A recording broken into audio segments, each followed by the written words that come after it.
আল্লাহর এক যুবক গোলাম রাস্তা দিয়ে চলতেছেন,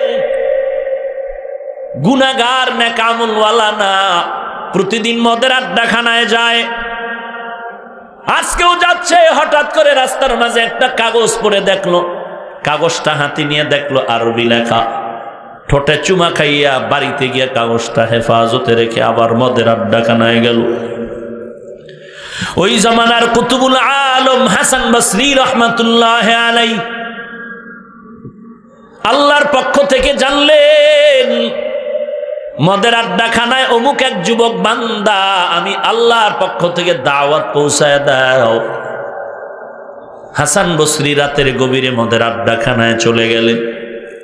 গেইটের সামনে দাঁড়ানোর পর সব মদ পান করনেওয়ালা সদস্যরা দেখে, বড় হুজুর এখানে কেন?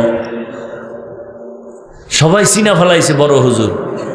দেশের মধ্যে কে ভালো হুজুর কে খারাপ হুজুর, চাঁদাবাজ সন্ত্রাসের সেইসা যারা সবাই চিনে, সবাই চিনে চাঁদাবাজ সন্ত্রাসীরা।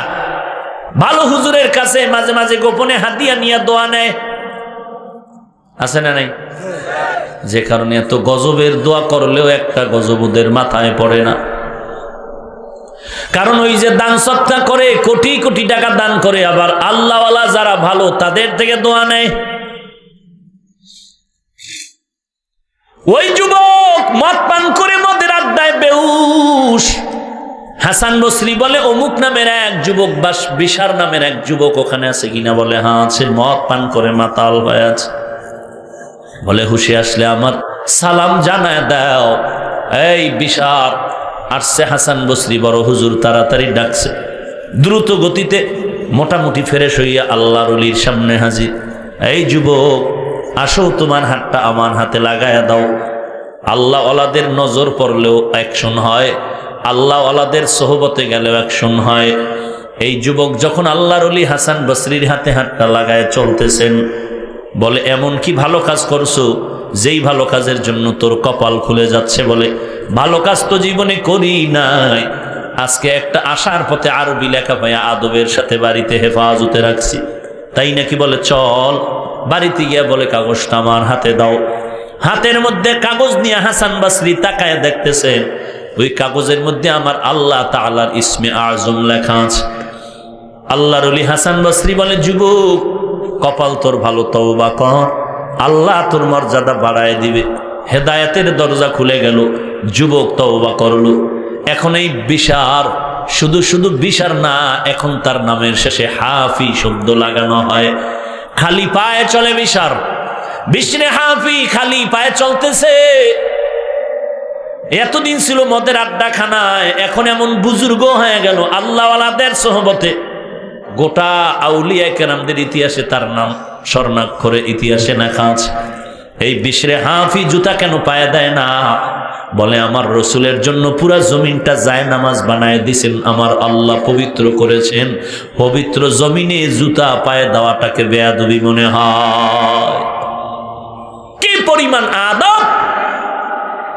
এই বিশরে হাফি একদিন চলে গেলেন ওই জামানার একজন ফকিহুল উম্মাহ ইমাম আহমদ বিন হাম্বল রহমাতুল্লাহ আলাইহির দরজগায় খানেকায়। ইমাম আহমদ বিন হাম্বল বিশরে হাফিকে দেখে দাঁড়ায় গেলেন, সম্মানের সাথে বসাইলেন, মেহমানদারি আপ্যায়নের ব্যবস্থা করলেন। ছাত্রদের নজর পড়ে গেল, আমগো ইমাম আহমদ বড় দামি, আবার কে আসলো যে এত সম্মান করা লাগলো। বিশরে হাফি বিদায় হওয়ার পর ছাত্ররা বলে, হযরত কাকে এত সম্মান? বলে তোমরা কি শুনো নাই, বুজুর্গ বিশরে হাফি তিনি আছে। হযরত আপনার মতো বড় আলেম কেউ নাই।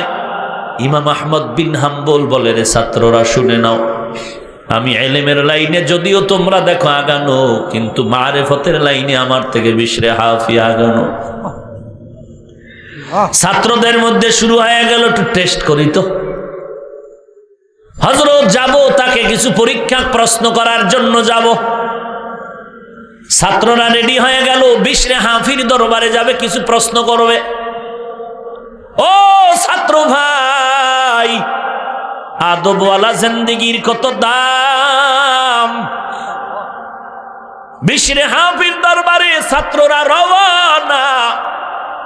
ইমাম আহমদ বিন হাম্বল বললেন, খবরদার যেন বেয়াদবি না হয়। খানেকায় গিয়া দাঁড়ালেন আর বললেন, আমরা ইমাম আহমদ হাম্বলের ছাত্র বলে বসেন। তিনি আপ্যায়ন করালেন আর বললেন, হযরত আপনার অনেক নাম শুনলাম, একটু প্রশ্ন করার জন্য আসছি, বলে করেন।